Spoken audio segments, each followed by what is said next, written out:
Hello Bihar board student. Welcome to my YouTube channel.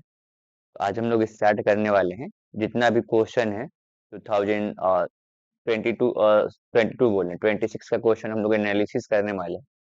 और जो भी क्वेश्चन आने वाले इंपॉर्टेंट क्वेश्चन जो भी होगा वो सारे के सारे इंपॉर्टेंट करेंगे, गेस करेंगे हम सारे के सारे जो आ सकता है। और पढ़ना है आपको और कॉपी पेन लेके बैठना। इंपॉर्टेंट क्वेश्चन है, आएगा ही आएगा। जो क्वेश्चन गेस कर देंगे वो आ जाएगा ही आ जाएगा। इसलिए कॉपी पेन के साथ ही आपको बैठना है। क्या क्या पूछेगा नहीं पूछेगा मैं सारे के सारे डिस्कशन करने वाला हूँ, आपको बताने वाला हूँ। और कौन क्वेश्चन इंपॉर्टेंट है मैं ये भी बताने वाला हूँ। इसलिए आपको रिक्वेस्ट है, आप पेन कॉपी लेकर आप रजाई में बैठिए, ठीक है। और आपको पढ़ाई करना है, ठीक है। यही टाइम है कि अपने आप को प्रूव कर सकते हैं कि हम सबसे बेस्ट हैं। और यही आपके पास टाइम भी है कुछ दिन और आपको प्रूव करने का, ठीक है। तो चलो हम लोग पढ़ते हैं और समझते हैं। सारे के सारे क्या है कि क्वेश्चन को हम लोग डिस्कशन करेंगे। पहले पहले से जो स्टार्टिंग क्वेश्चन को हम लोग डिस्कशन करना है, पहला जो क्वेश्चन हमको डिस्कशन करना है वो विदाउट कॉपी पेन के मत बैठना है यार, ठीक है। शायद कुछ कुछ वैसा वर्ड्स होगा जो हम बोलेंगे तो तुमको लिख के बैठना होगा और हम धीरे धीरे बोल भी देंगे। तो पहला क्वेश्चन जो तुमको करना है वो इम्पोर्टेंट क्वेश्चन है, तुम्हारे पास ये है ना। पहला क्वेश्चन दो इम्पोर्टेंट है, आएगा चांसेस है कि 2000 जो 26 में क्वेश्चन पूछेगा उसमें आ सके क्वेश्चन। डाउट्स का नियम हमेशा पूछता है, बार बार पूछता है और आसान है ये, लिखना है तुम्हारे पास। तो पहला हम लोग यहाँ कर रहे हैं।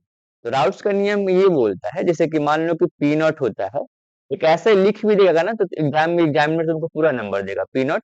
और ये इक्वल्स होगा, यहाँ पे इसको मोल फ्रैक्शन पढ़ते हैं या मोल अंश पढ़ते हैं, विलय का। अगर तुम ध्यान रखना ये क्वेश्चन आने का चांसेस है जो है वो हम गेस कर रहे हैं।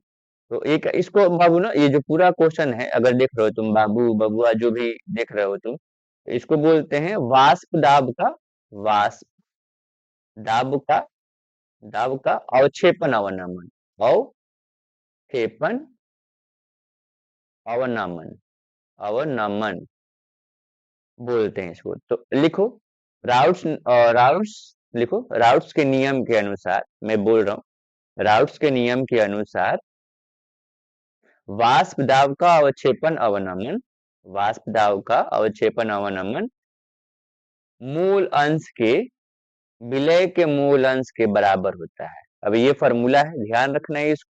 नेक्स्ट क्वेश्चन हम लोग करते हैं, what is the denaturation of protein. तो डीनेचुरेशन ऑफ प्रोटीन उसको बोलते हैं जब प्रोटीन का ना, लिख लो, जब प्रोटीन, प्रोटीन का द्वितीय, लिखो, द्वितीय तथा तृतीय संरचना, इंपॉर्टेंट क्वेश्चन है, संरचना का नष्ट होना, नष्ट सॉरी नष्ट लिखो, नष्ट होना, होना, होना, लिखो, नष्ट होना, वृद्धि, विकृतीकरण कहलाता है।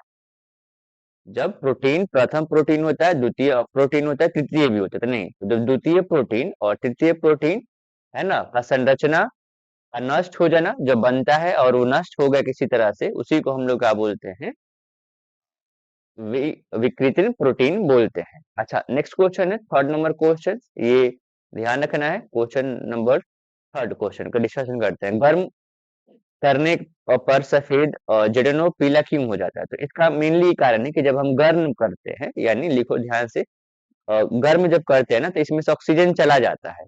अब ऑक्सीजन की कमी होने लगता है तो ऑक्सीजन की कमी के कारण ही क्या होता है कि ये पीला हो जाता है, ये पीला हो जाता है। तो लिखो क्वेश्चन गर्म, तो गर्म, गर्म करने पर, करने पर जेडेनो में ऑक्सीजन की क्या होगा, ऑक्सीजन, ऑक्सी है ना, कब हो जाएगा, ऑक्सीजन की कमी होने लगेगा, ऑक्सीजन की कमी,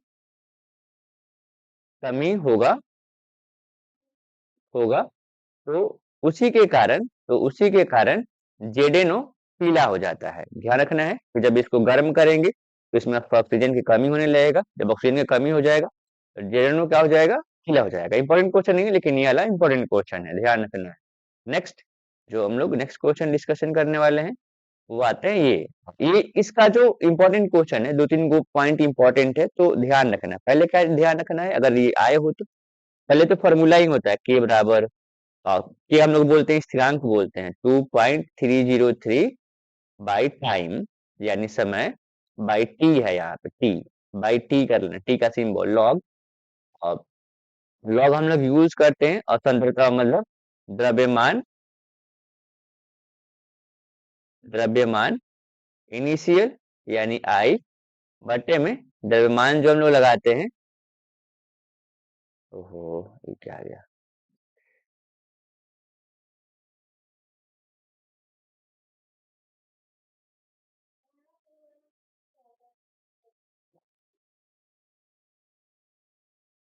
वेट वेट ग्लिच हो गया है, ये पता नहीं ये आ गया मेरा।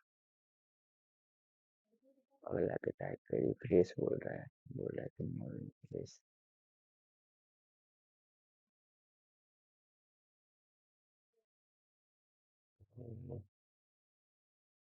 यही दिक्कत है इसमें मेरे, थोड़ा sorry, sorry for disturbing you. Next तो हम लोग क्या देख रहे थे, ये देख रहे थे तो द्रव्यमान ध्यान रखना कि द्रव्यमान इनिशियल बाई द्रव्यमान, द्रव्यमान है ना फाइनल, एफ फाइनल ऐसे लिख देते हैं अपन। तो यहाँ देखोगे ध्यान से तो ये स्थिरांक वैल्यूज है जो तुमको पुट करना है और तुमको बोला कि टाइम निकालना है। यहाँ देखोगे ध्यान से एक प्रथम कोटि ना ये इंपॉर्टेंट क्वेश्चंस में से है। इसी में एक चीज और ध्यान रखना, हाफ लाइफ लिख लो कहीं। इसका जो होता है 0.693 बाई के होता है, ये ऑब्जेक्टिव में बार बार पूछता है बोर्ड में, तो ध्यान रखना इसको हम लोग हाफ लाइफ बोलते हैं। ये स्थिरांक हो जाएगा। पहले आते हैं क्वेश्चन पे। तो ये पुट किया है, ये तुमको यहाँ पुट करना है, तो देखो कैसे पुट करना है। 2 पॉइंट यहाँ देखो ध्यान से किया है, यहाँ पे है के तो 2.303 बाई के का वैल्यू कितना है, ये है, पुट कर दो वहां पे 1.15 10 to the power -3 second inverse log. ठीक है, इनिशियल कितना है ये देखो ध्यान से, पहले कितना था इनिशियल में, देखो इतना से कम होकर इतना हो गया, पहले मतलब स्टार्टिंग में इतना था बाद में इतना हो गया है। तो लिख लो 5 बाई कितना आ जाएगा 3 जो वैल्यू, और यहाँ लिख लेना टाइम यानी समय, जो आएगा वैल्यू वो आंसर हो जाएगा। अगर तुम इतना भी करके आ सकते हो तुम्हारा नंबर मिलेगा। लॉग का वैल्यूज दिया रहेगा, इसको सॉल्व करना है। नेक्स्ट क्वेश्चन जो है तो देखो ध्यान से, ये भी क्वेश्चन इंपॉर्टेंट है कि बहुआण्विक और वृत्त आणविक कोलाइडल में क्या डिफरेंस है। तो बहु मतलब होता है कि एक छोटा मिल करके बहुत बड़ा बन जाए उसको बहु बोलते हैं, और एक ही जो छोटा अणु हो वो कोलाइडल रेंज में चला जाए उसको हम लोग बहु बोलते हैं। इसको जो तुम लिखना है बहु, यहाँ लिखो ध्यान से बहु, छोटे छोटे छोटे लिखो छोटे एंड अणुओं से छोटे अणुओं के संग से बनता है, से बनता है। ये लिख लेना, छोटे अणुओं के संग से बनता है। जैसे कि एग्जाम्पल में प्रोटीन लिख लेना, उदाहरण में प्रोटीन इसका आते हैं। इसका जो लिखना है तुमको ये क्या, वृद्ध आणविक, वृद्ध आणविक में तुमको लिखना है, लिखो जबकि, जबकि जबकि लिखो वृद्ध आणविक, आणविक बड़े बड़े अणुओं के संग से बनता है, अणुओं के संग से बनता है। एग्जाम्पल में एस8, ये ध्यान रखना, एसिड या गोल्ड, ये तुम ध्यान रखना, एसिड याद रखना है ये सारे के सारे। ठीक है, नेक्स्ट क्वेश्चन हम लोग आते हैं। बोल रहा है कि एक ऑर्थोनाइट्रोफिनॉल का क्वथनांक पैरानाइट्रोफिनॉल से कम होता है, ऐसा क्यों होता है? पहले समझो कि ऑर्थोनाइट्रोफिनॉल किसको बोल रहा है। तो ये हो गया दैट इज कॉल्ड फिनॉल, यहाँ ऊपर रहेगा OH और यहाँ NO2 लगा दो, तो इसको हम लोग NO2, इसी को हम लोग बोलते हैं ऑर्थोनाइट्रो, और इसको हम लोग बोलते हैं पैरानाइट्रो। यहाँ देखोगे ध्यान से तो यहाँ OH हो जाएगा और यहाँ P पे लगेगा, नीचे लगेगा NO2, that is called paranitrophenol. ठीक है, लाइन बनाना है तो ऐसे क्यों होगा, तो ये सिंपल सा लॉजिक है। इसमें ध्यान रखना है कि इस H बंद होता है इसमें, क्योंकि इसमें एच अबंध होता है, इतना ही लिखना है बस, क्योंकि इसमें एच अबंध होता है बस। नेक्स्ट नेक्स्ट क्वेश्चन ध्यान से, नेक्स्ट क्वेश्चन क्या है डिस्कशन करना हम लोग को। तो बोल रहा है संकरण धातुओं रंगीन यौगिक क्यों बनाता है, तो बस इसका सिंपल आंसर है, लिखो ड्यू टू, क्योंकि क्योंकि क्योंकि डी इलेक्ट्रॉन्स कक्ष में कक्ष में घूमता है, घूमता है, ठीक है।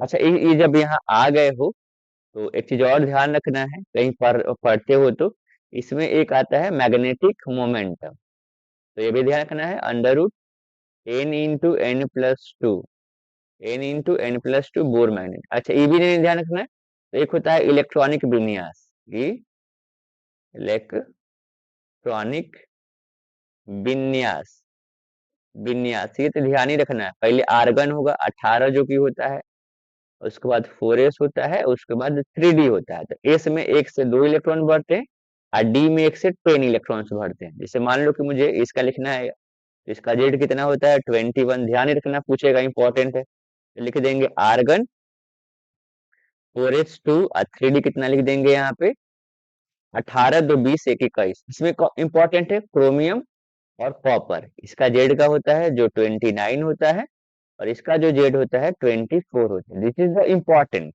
ध्यान से ये पढ़ लेना, इंपॉर्टेंट है, ठीक है, इंपॉर्टेंट है, मैं बार बार बोल रहा हूँ कि इंपॉर्टेंट है ये, ठीक है, इंपॉर्टेंट है। तो इसका जब इलेक्ट्रॉनिक कॉन्फ़िगरेशन जब लिखोगे तो आर्गन लिखोगे और इसका 4s कितना हो जाएगा 1 और 3d 5। इसका जो होगा वो होगा आर्गन, लिख लो कहीं कॉपी में, 4s 1 3d 10 होगा। That is the very very important, आने का चांसेस है एग्जाम में ये दोनों, और लिख लेना है, आसान है। नेक्स्ट यहाँ पे क्वेश्चन नंबर 8 में बोल रहा है कि NH3 NH3 PH3 के तुलना में अधिक क्षारीय क्यों होता है, मतलब कि NH3 अधिक क्षारीय क्यों होता है, तो लिख लो ध्यान से, क्योंकि, लिखो क्योंकि, क्योंकि Na लिखो, क्योंकि NH3 NH3 में नाइट्रोजन, NH3 में नाइट्रोजन का अकेला अकेला युग्म अधिक उपलब्ध है, अधिक उपलब्ध है। इसमें लोन पेयर होता है, उसको अधिक युग्म बोलते हैं, इसी के कारण होता है। नेक्स्ट इंटर हेलोजन यौगिक क्या होता है, इंटर हेलोजन बाबू उसको बोलते हैं, लिखो ऐसा यौगिक, लिखो वो यौगिक यौगिक यौगिक जिसमें जिसमें दो भिन्न हेलोजन हो, हेलोजन हेलोजन से बनता हो, उससे इंटर हेलोजन बोलते हैं। जैसे कि अगर मान लो कि एग्जांपल में CH2 Br भी हो जाए, Cl भी हो जाए, तो दो अलग अलग हेलोजन है, तो उसको हम लोग क्या बोलते हैं, इंटर हेलोजन बोलते हैं, तो ध्यान रखना है। और भी हो सकता है, मान लो कि CH2 और AF हो जाए और Cl हो जाए, that is called inter halogen बोलते हैं, ठीक है। Next, what is the acylation, ये अच्छा ये इंपॉर्टेंट भी नहीं है, ध्यान रखना है, ये सारे के सारे बट ऐसे बता दिया, एसाइलेशन क्या होता है। तो हम लोग क्वेश्चन नंबर 10 देख रहे हैं, तो एसाइलेशन बाबू हम लोग उसको बोलते हैं कि जब मान लो कि एसाइलेशन हम लोग बोलते हैं किसी यौगिक में, जब लिख लो किसी यौगिक में जब ये ग्रुप हो एसिटाइल ग्रुप हो, जब किसी यौगिक में एसिटाइल ग्रुप किसको बोलते हैं, C double bond O C H three. ध्यान से, जब किसी ग्रुप में C double bond C H three समूह हो तो उसे हम लोग एसिटाइल ग्रुप कहते हैं। नेक्स्ट बोल रहा है कि क्लोरोबेंजीन में सील बंद तोड़ना क्यों कठिन है, तो लिख लोगे ध्यान से, ये होता है क्लोरोबेंजीन, पहले लिख लो, इसको बोलते हैं क्लोरोबेंजीन यहाँ, और सीएल लगा देते हैं। तो यहाँ पे क्या होता है ना कि मतलब लिखो डबल बॉन्ड होता है, क्या होता है, डबल बॉन्ड बनता है, लिखो क्योंकि क्योंकि क्योंकि यहाँ पर रेजोनेंस होता है, क्योंकि यहाँ पे क्या होता है, रेजोनेंस होता है। इसी के कारण लिखो, इसी के कारण सीएल बॉन्ड तोड़ना कठिन होता है। ठीक है, नेक्स्ट आते हैं, बोल रहा है कि मोनोसैकेराइड क्या होती है। तो मोनोसैकेराइड मतलब इसको बोलते हैं जो पानी में अपघटित ना हो। देखो, वैसा सैकेराइड जो पानी में अपघटित नहीं हो, या वैसा कार्बोहाइड्रेट, वैसा कार्बोहाइड्रेट जो पानी में अपघटित ना हो, अपघटित ना हो। ध्यान से ये सब इंपॉर्टेंट है, हम बार बार बता रहे हैं, ये क्वेश्चन इंपॉर्टेंट है। ध्यान में ग्लूकोज का, इसमें एग्जांपल C6H12O6, ग्लूकोज का फॉर्मूला याद ही रखना पड़ेगा तुमको। इंपॉर्टेंट है, इंपॉर्टेंट है, बार बार क्वेश्चन बोलने इंपॉर्टेंट है ग्लूकोज। नेक्स्ट, ये स्यूडो ऑर्डर, ये भी इंपॉर्टेंट है। ये बोल रहा है कि छद्म प्रथम कोटि क्या है। छद्म प्रथम कोटि मतलब ऐसे समझो, जैसे मान लो कि हम बोले तो एकदम वीआईपी इंसान है तो पॉसिबल नहीं है, लेकिन वीआईपी की तरह में भी हम लिखते होंगे, तो उसी को सेम बोलते हैं कि जैसे कि फर्स्ट की तरह नहीं हो, तो जैसे कि लिखो इसमें, जो जो वास्तव में उच्चतम उच्चतम कोटि का उच्चतम कोटि की होती है, पर प्रथम कोटि जैसे प्रतीत होता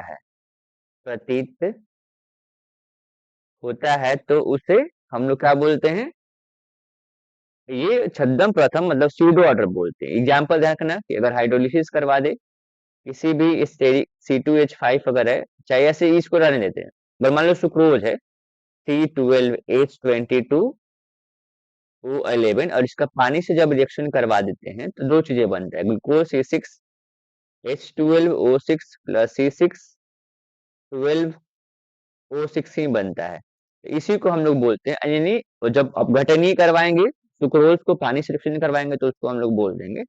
ये नेक्स्ट क्वेश्चन। नेक्स्ट, ये बोल रहा है कि राइट द फॉर्म, बोल रहा है कि पोटेशियम टेट्राक्लोराइड का सूत्र क्या होता है। लिख लो, ये सिंपल है, पोटेशियम टेट्राक्लोराइड K2, और यहाँ पे PD हो जाएगा और Cl4 हो जाएगा। इसको ऐसे, अच्छा इसमें ना एक चीज और ध्यान रखना है, इसमें जब तुम अगर पढ़ोगे ध्यान से तो इसमें इंपॉर्टेंट है इसका नामकरण, संकरण, संकरण मतलब हाइब्रिडाइजेशन, और एक और ऑक्सीकरण संख्या। These are the very very important, हम लोग कभी डिस्कशन करेंगे इसके बारे में, आपको हम बताएंगे क्या होता है सारे के सारे।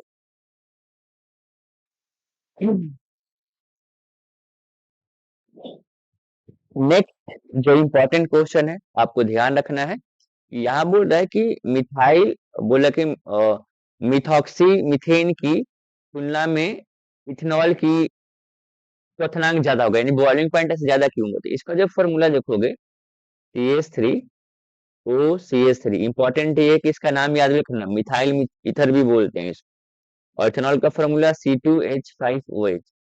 तो इसका इसीलिए ज्यादा होता है क्योंकि इसमें हाइड्रोजन अबंध होता है, एच अबंध होते हैं, लिख लेना, क्योंकि क्योंकि इसमें क्या होता है, एच अबंध होते हैं, इसीलिए इसका ज्यादा होगा। अब बोल रहा है कि गैब्रियल पेथनामाइन की संपूर्ण समीकरण लिखते हैं। लिख लो, कोई दिक्कत नहीं है। गैब्रियल का ये बोलते हैं, ये होता है, ऊपर कार्बन रहेगा, नीचे भी क्या रहेगा, कार्बन जुड़ा रहेगा, और यहाँ होगा N और H हो जाएगा। इसी को हम लोग बोलते हैं गैब्रियल पेथनामाइन माइन। और इसका जब रिएक्शन हम करवा देते हैं R और Cl से, और यहाँ पे KH होता है, बेस होता है, तो अब जब ये होगा यहाँ पे C डबल बॉन्ड O, और यहाँ पे भी क्या होगा, डबल बॉन्ड O, यहाँ लिख लेना तुम लोग, और यहाँ पे O पे माइनस, यहाँ भी जुड़ेगा O से माइनस, और यहाँ पे 1 डिग्री एमाइन का प्राप्त होगा। इसमें लिख लेना है कि इसमें क्या होता है, 1 डिग्री एमीन का प्राप्त होना, इतना भी लिख देगा ना तो नंबर तुमको पूरा देगा, ध्यान रखना। नेक्स्ट बोल रहा है कि फाइबर प्रोटीन और गोलीबर प्रोटीन क्या होता है। तो फाइबर प्रोटीन में ध्यान ये रखना है कि फाइबर प्रोटीन जो होता है वो अघुलनशील और रचनात्मक होता है। अघुलनशील, लिख लो, अघुलनशील शील और क्या होगा, और क्या होगा, संरचनात्मक, संरचनात्मक होगा। ठीक है, इसका मतलब क्या है, ये घुलनशील होगा, लिख लो, घुलनशील और क्रियात्मक होगा। क्रियात्मक होता है, क्रिया करता है, क्रियात्मक होता है, इसीलिए बोलता है। नेक्स्ट क्वेश्चन को हम लोग डिस्कशन करते हैं। अच्छा, ये इंपॉर्टेंट है, ये क्वेश्चन इंपॉर्टेंट है, ध्यान रखना। नेक्स्ट, सुक्रोज की इन्वर्टेज क्यों कहा जाता है? तो सुक्रोज को इन्वर्टेज मतलब कि ध्यान ये रखना है, सुक्रोज को इन्वर्टेड क्यों कहते हैं, क्योंकि लिख लो, क्योंकि हाइड्रोलिसिस पर यह, क्योंकि हाइड्रोलिसिस पर यह ध्रुवण को उलट उलट देता है, इसीलिए इसको हम लोग इन्वर्टेज बोलते हैं। These are very very important, very very important. Friday first law और सेकंड लॉ। फर्स्ट लॉ समझ जाओ क्या होता है, कि जो आवेश होगा ना, वो डायरेक्टली किसका हो जाएगा, मतलब कि जो द्रव्यमान होगा, क्या बोले, जो द्रव्यमान होगा, है ना, वो द्रव्यमान किसका डायरेक्टली हो जाएगा, चार्ज किया, यानी आवेश को। उसी क्यों बोलते हैं इसको, बेसिकली क्यों से दिखाते हैं। देखो, इलेक्ट्रोड पर निपेक्षित पदार्थ की मात्रा प्राथमिक विद्युत की मात्रा के समानुपाती होता है, यानी डब्लू जो इलेक्ट्रोड का चार्ज का मात्रा है, वो डायरेक्टली किसका हो जाएगा, चार्ज के बराबर हो जाएगा, यानी इतना लिख लीजिएगा ना, डब्लू बराबर डायरेक्टली क्या हो जाएगा, क्यू। और ध्यान रखना, क्यू का फॉर्मूला होता है करेंट इनटू टाइम भी होता है, ये भी याद रखना है सारे के सारे। नेक्स्ट यहाँ बोल रहा है कैल्सिनेशन क्या होता है। तो कैल्सिनेशन हम लोग उसको बोलते हैं कि अगर मान लो कोई अयस्क है, अयस्क है ना, अयस्क को अगर बिना आयु की अनुपस्थिति में अभिक्रिया कराया जाता है तो उसे कैल्सिनेशन बोलते हैं। जैसे कि मान लो कि ZnCO3 को जब हम हीट करते हैं, प्राप्त होता है ZnO प्लस CO2 प्राप्त होता है, इसी प्रक्रिया को हम लोग कैल्सिनेशन बोलते हैं। Thank you watching for this use, इसको अगर हेल्पफुल है तो सब्सक्राइब करो चैनल को, आगे अपने दोस्तों को भेजो, और सबसे रिक्वेस्ट है कि इस चैनल को सब्सक्राइब करो प्लीज, और आगे अपने दोस्तों को भेजो। ऐसे ही हम लोग 5 नंबरिया में भी पढ़ेंगे, इसको हम बाद में डिस्कशन कर देंगे कैसे होगा नहीं होगा, और 1 बाय 1 पे हम लोग डिस्कशन करते रहेंगे। और कॉपी लेके पेन बैठ के भी अपने से प्रैक्टिस करो, राइज करो, जो भी आई है उसको बराबर करो। Thank you watching for this my video.